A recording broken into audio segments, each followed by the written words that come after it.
Amai Apeu eye hospital director ewo Accra Psychiatric Hospital na okasa wo dwumedie na se no e na ochire mu se hospital no edi mfie oha ni dunson 117 na emu nipa dodo a ye adwuma wo ho no nso eye 855 nanso efi se yesi no omunya bebi papa bi a omode beye biaye a yedidi wo ho anase canteen enu nti no ode aseda kese e na ekwama NPRA ena MHA se omudwen omo na omusi sa canteen emo nanso na niema bebre no ana wo hospital ho a omuhia mmoa ewo ho odika ho se nipa 333 ana ye patient wo ho a emu 222 no omo ho atom nanso no kamia koye se omo ebusuafo no eyi omo ani amomo anase omo apo omo eno achi no Ora Hayford Atakrufi a oye CEO Emma NPRA enso kire mu se eye na enije ye na hohoaho a se kan homa edi sa adwumedie. Minister of Employment and Labor Relations Honorable Ignatius Bafo Ewua a ono so ba adwumedie na sibi no ene ITV kase etwetwe nkomo ohia MPRA bae mfie duni na womo mfie dun no na omo ye ne se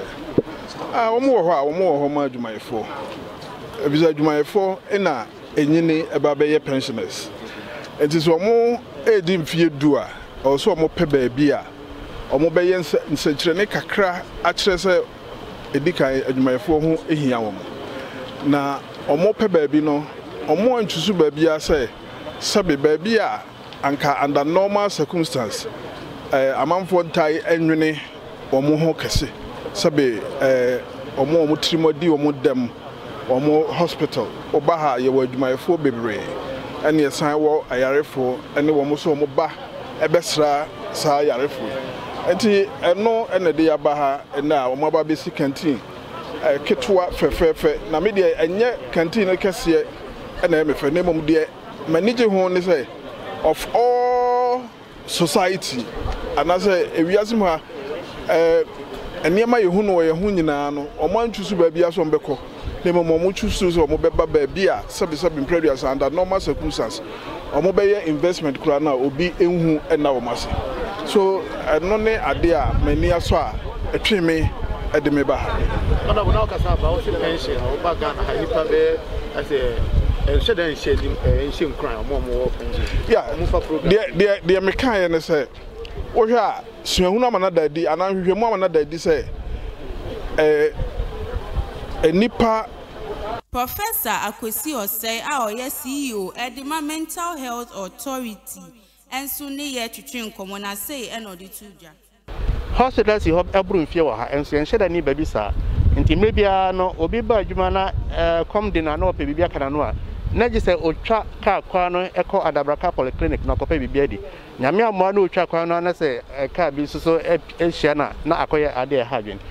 the ono so estro on penny ho 70 ene na ontwam na ekom na ebedina na ode apon enti NRPA for ed by any hospital bedins also say yen pay mo bi mamo na hospital so oh ye mo hodo bebre ni emu de yen so ene yen fa canteen no enti ene nyame adaroma abam amba minister for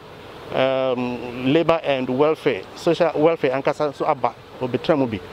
na NRPA for penny for so aba na na se kase ne de ma wo efi se antisa enka we ye beye de yetimi disagumede aba yentimi enfem ba no na mrebia no na ekom na adwanefo nso no wo mo de eye adwuma enti yeda na se kase ne de yeda wo na minister nso no so ankasa kasa ija ne bipia ba nso na se kase pa fi se enta nsi se ka obenya se minister na sebe we nka ye obeka se adwuma ketwa bi enso ja bibia se ade a efa adwumefo nkwa no de ono minister of labor so no efa ne ho